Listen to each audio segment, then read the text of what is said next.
आवाज आ रही है? हेलो। अभी तक तो दो लोग सिर्फ जुड़े हैं, दो या तीन लोग। 5 मिनट का वेट कर लें हम लोग या स्टार्ट करें?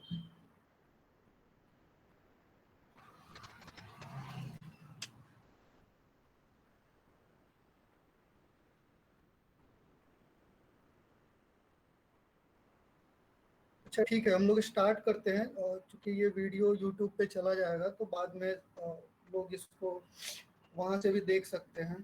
तो क्या जितने लोग जुड़े हैं हम लोग कैमरा ऑन कर सकते हैं अगर पॉसिबल है तो, क्योंकि दो या तीन लोग भी दिखेंगे तो बात करने में आसानी होगी। Okay, hello.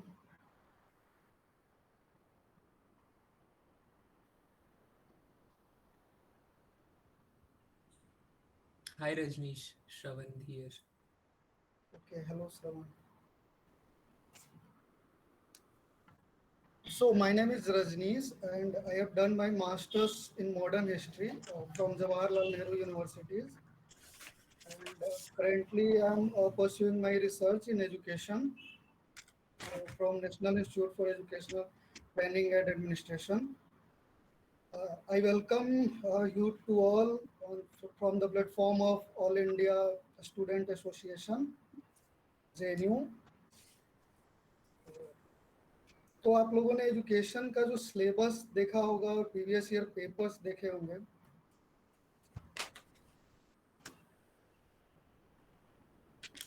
तो इस सेशन की शुरुआत हम लोग करते हैं।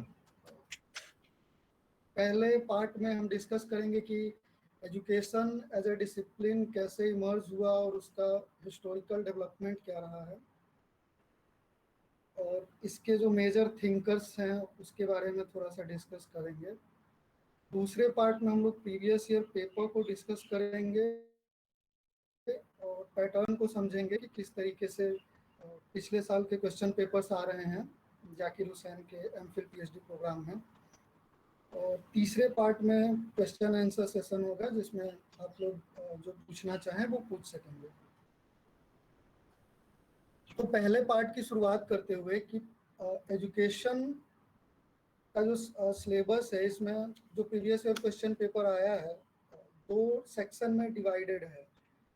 पहला सेक्शन रिसर्च मेथोडोलॉजी का है जिसमें 50% क्वेश्चन आते हैं रिसर्च मेथोडोलॉजी से।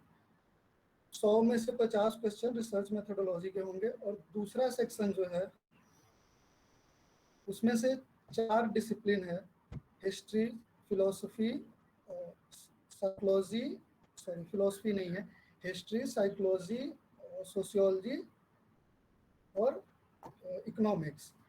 तो इस सेक्शन से एक चूज करना होगा और उससे 50 क्वेश्चन हमें करने होंगे। तो इसके पहले सोशियोलॉजी, इकोनॉमिक्स और रिसर्च मेथोडोलॉजी की क्लास हो चुकी है। तो हम लोग आज बात करेंगे हिस्ट्री पे। तो जो भी लोग जुड़े हुए हैं पेन और पेपर ले लें एक, मतलब थोड़ी बहुत जो चीज़ें होंगी नोट करने के लिए वो आप नोट करते जाइएगा। तो education as a discipline emerge होने का इसके पहले काफ़ी डिबेट रहा है कि education as a independent discipline होना चाहिए या नहीं। तो 1968 के एजुकेशन पॉलिसी में पहली बार एजुकेशन को एज ए डिसिप्लिन रिकॉग्नाइज किया गया 1986 के एजुकेशन पॉलिसी में, और उसके बाद एज अ सब्जेक्ट यूनिवर्सिटीज़ में एजुकेशन पढ़ाया जाने लगा। उसके बाद क्योंकि एक डिसिप्लिन होने के लिए जो कुछ शर्तें हैं कि उसमें कि डिसिप्लिन का उसका अपना एक हिस्टोरिकल डेवलपमेंट होना चाहिए। तो education have its own historical development during the colonial period and after the colonial period also. दूसरा जो शर्त है कि उसमें एक रिसर्च प्रॉपर हो सकता है या नहीं। तो एजुकेशन के फील्ड में एक प्रॉपर रिसर्च हो रहा है, अच्छे अच्छे रिसर्च हो रहे हैं एजुकेशन के फील्ड में। और काफ़ी सारे एजुकेशनलिस्ट हैं जिन्होंने एजुकेशन के फील्ड में काम किया है, जिसमें इंडिया में देखें तो प्रोफेसर कृष्ण कुमार कर रहे हैं। इसके बाद across the world John Dewey, Foucault का भी काम है, लुइस अल्थूजर का काम है, पॉल फेरेरी का काम है एजुकेशन पे। इसके अलावा कार्ल मार्क्स ने भी लिखा है एजुकेशन पे काफ़ी कुछ, और उनके बाद के मार्क्सिस्ट हिस्टोरियंस ने भी एजुकेशन पे काम किया है।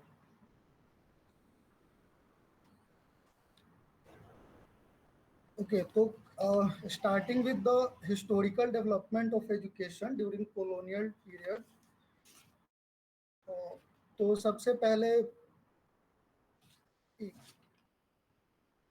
पहले मॉडर्न हिस्ट्री में हम देखेंगे कि 1813 का चार्टर एक्ट इम्पोर्टेंट है, उसको आप नोट कर लीजिए, उसको आप बाद में उसको देख लीजिएगा, जिसमें basically first time English education system introduce होता है और एंग्लो ओरिएंटलिस्ट डिबेट वहाँ से इमर्ज होता है। दूसरा मैकाले का जो मिनट है 1835 का वो है। फिर थॉमसन का जो मिनट है 1843 टू 1853 के बीच का, वो इम्पोर्टेंट होगा आपके एंट्रेंस के लिए। नेक्स्ट में वुड्स डिस्पैच 1854, वो इम्पोर्टेंट है। जैसे पिछली बार एक क्वेश्चन आया हुआ है वुड्स डिस्पैच से कि first time public private partnership वाला जो एजुकेशन में कॉन्सेप्ट इंट्रोड्यूस हुआ इंडिया में, वो कहाँ से हुआ, तो वो वुड्स डिस्पैच 1854 से होता है। नेक्स्ट हंटर कमीशन इम्पोर्टेंट है, वो देखिएगा, जो हंटर एजुकेशन कमीशन जो था 1882 से 1883 का, इसमें जो रिकमेंडेशन रही है वो एक दो जो इम्पोर्टेंट रिकमेंडेशन है वो इम्पोर्टेंट है। और उसके बाद यूनिवर्सिटी एजुकेशन कमीशन 1904, वो इम्पोर्टेंट है और एक माइलस्टोन है यूनिवर्सिटीज़ के एजुकेशनल डेवलपमेंट में। उसके बाद 1906 का एक गवर्नमेंट रेजोल्यूशन आता है, वो इम्पोर्टेंट है। फिर सैडलर कमीशन 1917 टू 1919, वो इम्पोर्टेंट होगा। इसके बाद post independence various commissions and recommendations रहे हैं, उसको भी एक बार आप लोग कुछ उसके मेजर रिकमेंडेशंस और ईयर देख लेना होगा, तो वहाँ से क्वेश्चन बन सकते हैं। जैसे यूनिवर्सिटी एजुकेशन कमीशन 1948, जो राधा कृष्णन कमीशन के नाम से भी जाना जाता है, because Radha Krishnan was the chairman of that commission. And after that Mudaliar commission 1952 to 1953, and then Indian Education Commission, which is popularly known as Kothari Commission, 1964 to 1966। वहाँ से ही पहली बार बजट को 6% करने की बात रिकमेंडेशन आई थी। हम लोग देख रहे हैं न्यू एजुकेशन पॉलिसी में भी अभी तक 6% करने की बात चल रही है। तो रिकमेंडेशंस कमेटी की आती रही है हमेशा से, बजट को बढ़ाया जाए, एजुकेशन बजट को बढ़ाया जाए, बट अभी तक वो फुलफिल नहीं हो पाया है। न्यू एजुकेशन पॉलिसी 1920 में भी ये रिकमेंडेशन आई है, देखते हैं कि वो कब तक फुलफिल हो पा रहा है। तो इसके अलावा कोठारी कमीशंस की जो अनदर रिकमेंडेशंस थी, उसमें प्राइमरी एजुकेशन को सबके लिए करने की बात की गई थी, universalization of primary education. And skill development की जो बात आज न्यू एजुकेशन पॉलिसी 2020 में कर रहा है, वो कोठारी कमीशन पहले ही कर चुका है। इसके बाद एक policy new education policy 1986 important होगा, क्योंकि अभी एजुकेशन पॉलिसी नया आया है, तो हो सकता है एजुकेशन पॉलिसी से एनटीए सवाल बनाएगा। तो 1986 का एजुकेशन पॉलिसी देख लेंगे। उसमें जो मेजर रिकमेंडेशन थी कि यूनिवर्सलाइजेशन ऑफ प्राइमरी एजुकेशन, वहाँ भी कहा गया था। लिटरेसी रेट को 36% से 56 करने की बात की गई थी उस समय।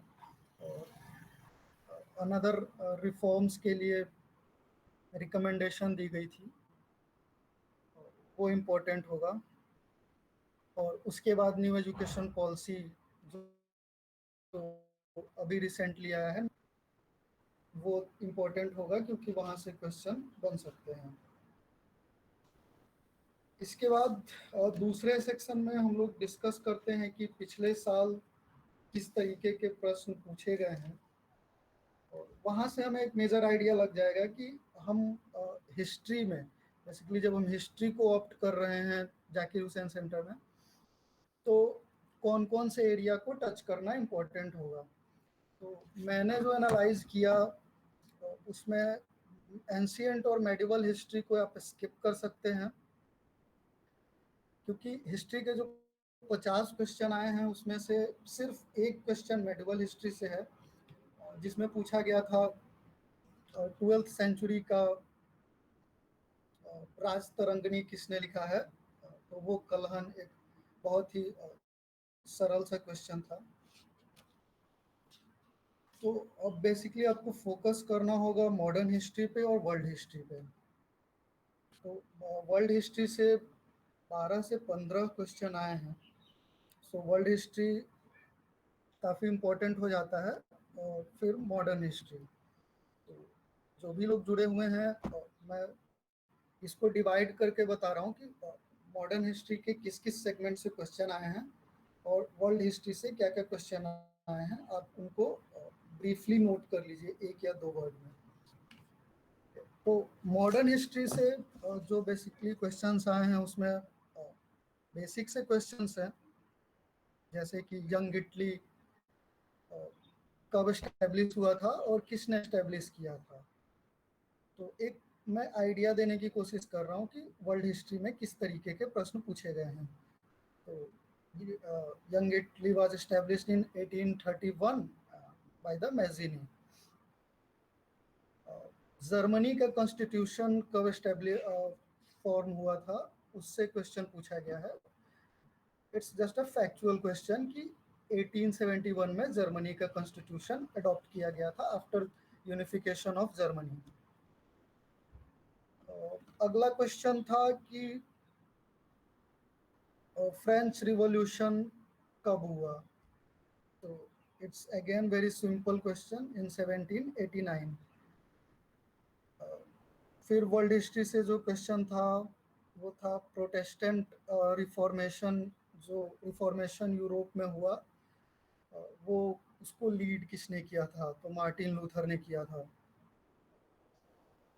तो बर्लिन डिक्रीज से क्वेश्चन था, नेपोलियन से रिलेटेड क्वेश्चन थे। क्रीमियन वॉर से रिलेटेड क्वेश्चन थे कि 19th सेंचुरी का जो क्रीमियन वॉर हुआ था उससे रिलेटेड क्वेश्चन था। ट्रीटी ऑफ वर्साइल से रिलेटेड क्वेश्चन था। तो ये वर्ल्ड हिस्ट्री से मेजर एरियाज हैं और जिसमें आप फैक्चुअल क्वेश्चंस पूछे जा रहे हैं, तो उसको देखने की ज़रूरत है। अब मॉडर्न हिस्ट्री पे आते हैं। तो मॉडर्न हिस्ट्री सबसे बड़ा सेगमेंट है हिस्ट्री का, क्योंकि एक तो हिस्टोरिकल हिस्ट्री में एजुकेशनल डेवलपमेंट वाला सेगमेंट हम लोग कवर कर चुके हैं।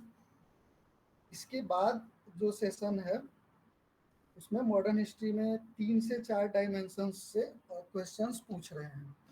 इसमें पहला हो जाता है सोशल एंड रिफॉर्म मूवमेंट, जो भी मॉडर्न हिस्ट्री में का काल रहा है उससे क्वेश्चन पूछे गए हैं। वहाँ से 8 से 10 क्वेश्चन पूछे जा रहे हैं। दूसरा है इकोनॉमिक हिस्ट्री से मॉडर्न हिस्ट्री में क्वेश्चन पूछे जा रहे हैं, वहाँ से भी 8 से 10 क्वेश्चन हैं। तीसरा जो सेगमेंट होता है मॉडर्न हिस्ट्री में, वहाँ से गवर्नर जनरल और जो एक्ट पास हुए हैं उनके टाइम में, वहाँ से फैक्चुअल क्वेश्चंस आ रहे हैं। तो एक एक करके देख लेते हैं। तो जो पहला है रिफॉर्म मूवमेंट्स और सोशल मूवमेंट से, वहाँ से जो क्वेश्चन आए हैं वो किस तरीके के क्वेश्चन हैं, उनका पैटर्न समझिए। पहला क्वेश्चन जो एक आया था कि हु फाउंडेड प्रार्थना समाज एंड वेयर, तो it was Atmaram Pandurang and in Bombay. Another question was like Gokhale से दो क्वेश्चन आए थे कि सर्वेंट्स ऑफ इंडियन सोसाइटी किसने स्टैब्लिश किया था, इट वाज गोपाल कृष्ण गोखले। एक और क्वेश्चन गोखले से आया है कि who introduced the compulsory education bill in Imperial Legislative Assembly in 1911? So again, the answer is Gopal Krishna Gokhale. फिर इंडियन एसोसिएशन किसने एस्टेब्लिश किया था वो पूछा है। इंडियन वुमेन यूनिवर्सिटी किसने एस्टेब्लिश किया था, कहाँ पे एस्टेब्लिश हुआ था वो पूछा है। अभिनव भारत सावरकर वाला वो प्रश्न आया है। आर्य समाज मूवमेंट का नेचर क्या था, it was a reformist movement, ये पूछा है। इसके अलावे जो क्वेश्चंस आए हैं वो राम मोहन रॉय से रिलेटेड हैं। थियोसॉफिकल सोसाइटी जो एस्टेब्लिश किया गया था कर्नल एम.एस. ऑलकॉट और मैडम एच.पी. ब्लावटस्की के द्वारा, वहाँ से क्वेश्चन आया हुआ है। शूद्रक से क्वेश्चन आया हुआ है जो एक चाइल्ड मैरिज के अगेंस्ट कैंपेन था गोपाल गणेश अगर अंगकर का, वहाँ से क्वेश्चन आया हुआ। तो मेजर एक पार्ट है हमारा जहाँ से क्वेश्चन आ रहा है मॉडर्न हिस्ट्री में, वो है सोशल एंड रिफॉर्म मूवमेंट। दूसरा जो सेगमेंट है मॉडर्न हिस्ट्री का जो इम्पोर्टेंट है, वहाँ गवर्नर जनरल और वेरियस जो एक्ट पास हुए हैं वहाँ से क्वेश्चंस आ रहे हैं। तो इसमें जो क्वेश्चन आ रहे हैं वो किस तरीके के हैं। पहला एक आया था बहुत बेसिक सा क्वेश्चन कि डॉक्ट्राइन ऑफ लैप्स किसने इंट्रोड्यूस किया था, तो that was Dalhousie. Another question was who established subsidiary alliance, तो दैट वाज वेलेस्ली। कैनिंग से क्वेश्चन आया था, लॉर्ड कैनिंग से, कि पूरे इंडिया में जो 3 हाई कोर्ट्स एस्टेब्लिश किए गए थे स्टार्टिंग में कोलकाता, मद्रास और बॉम्बे में, तो who establish the 3 high courts in colonial period, तो वहाँ से लॉर्ड कैनिंग से क्वेश्चन आया हुआ है। एक क्वेश्चन 1935 के एक्ट से पूछा है कि 1935 के एक्ट को किसने कहा था कि एक ऐसी व्हीकल है, मशीन है जिसके ब्रेक तो बहुत स्ट्रॉन्ग है बट इंजन ही नहीं है। तो it was a statement of Nehru, Jawaharlal Nehru. तो वहाँ से क्वेश्चन आया हुआ है। वर्नाकुलर प्रेस एक्ट से क्वेश्चन आया हुआ है कि इसके बाद इकोनॉमिक हिस्ट्री जो मॉडर्न हिस्ट्री में एक इम्पोर्टेंट सेगमेंट है, वहाँ से क्वेश्चन आए हुए हैं। तो वहाँ से क्वेश्चन जो आए हुए हैं उनमें से जो प्रमुख है कि first trade union establish India में किसने किया था, ये था डच फैक्ट्री से और डच ईस्ट इंडिया कंपनी से। दो क्वेश्चन हैं कि when was Dutch east India company established in India, it was 1602, and जो उसके इम्पोर्टेंट प्लेसेस थे वहाँ वो पूछा है। इसके अलावा एम.जी. रनाडे से पूछा है कि when was Deccan agriculture relief act passed, और इसके आर्किटेक्ट कौन थे। It was in 1879 by M G. Ranade. Bengal famine से है क्वेश्चन की जो 1770s और 1780s में बंगाल में जो फेमाइन आया था जिसमें 10 मिलियन से ज़्यादा लोगों की डेथ हुई थी, उसका रीज़न क्या था, तो वो ड्राउट के कारण था बंगाल फेमाइन। वहाँ से एक क्वेश्चन आया हुआ है। टैक्स मराठा जो टैक्स इम्पोज करते थे, उसका नाम स्पेसिफिक जो नाम था चौथ, ये पूछा है क्वेश्चन। तो इस तरीके के क्वेश्चंस मॉडर्न इकोनॉमिक हिस्ट्री से आए हुए हैं जो इंडिया से रिलेटेड है। Who introduce the land alienation act, तो वो कर्जन कर्जन के द्वारा इंट्रोड्यूस किया गया था टू प्रोटेक्ट द पीजेंट्स। तो ये मेजर पोर्शन है हिस्ट्री का जहाँ से क्वेश्चंस आ रहे हैं। और इसके लिए जो कुछ इम्पोर्टेंट बुक्स हैं, तो वर्ल्ड हिस्ट्री के लिए आप लोग जा सकते हैं। क्लास 11th की जो एनसीईआरटी है उसका टाइटल है थीम्स इन वर्ल्ड हिस्ट्री, वो काफ़ी इम्पोर्टेंट होगा।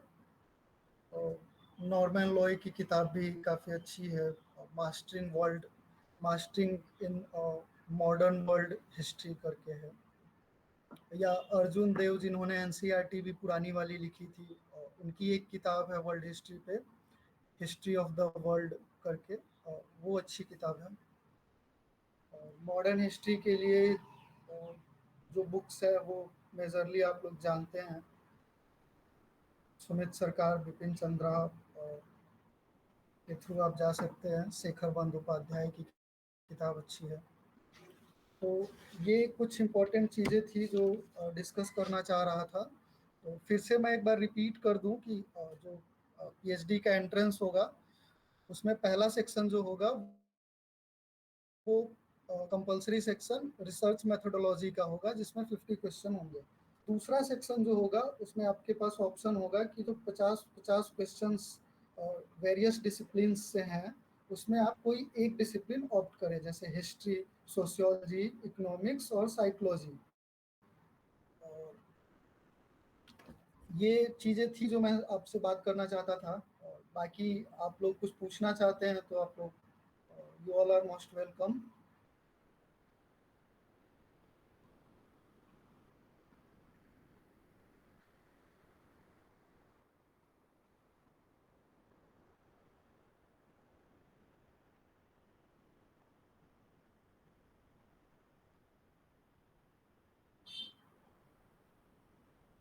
आप लोग में से कोई भी कुछ बात करना चाहता है तो आप बात कर सकते हैं, जो भी हमने उस डिस्कस किया अभी तक उससे रिलेटेड।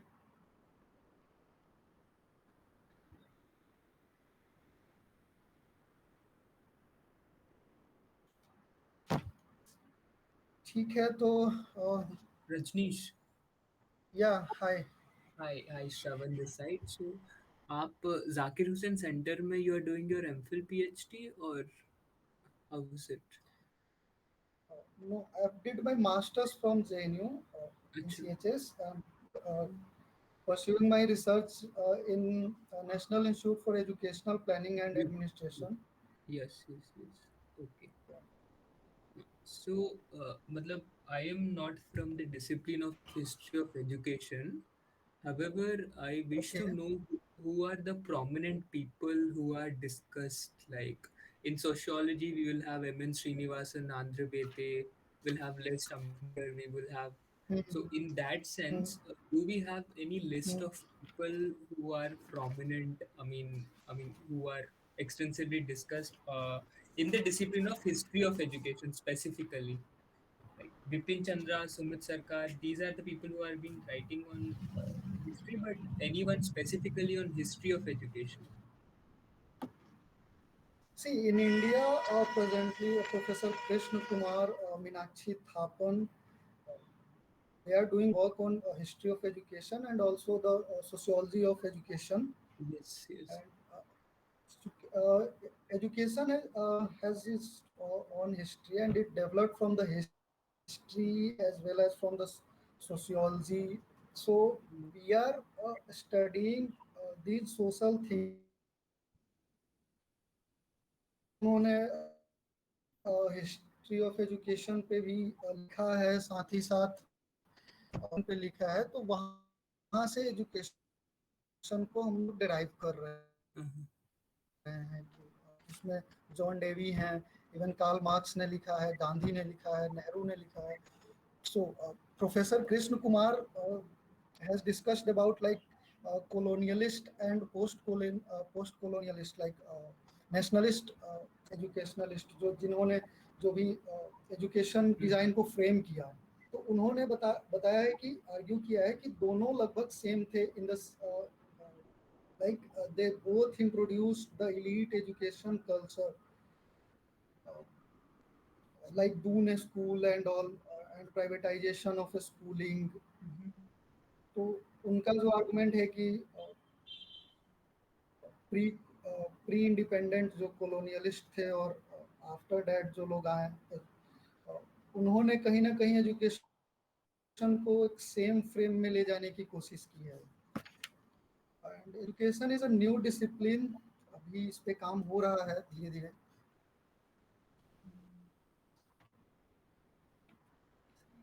बाकी आप रेफरेंस के लिए पढ़ना चाहेंगे इसमें तो जॉन डेवी का काम है एजुकेशन पे.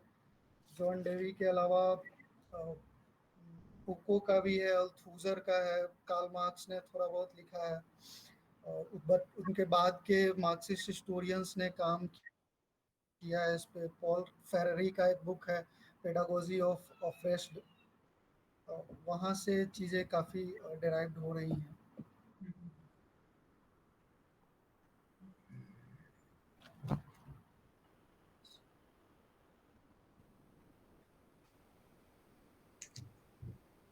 Thank you, Rajneesh.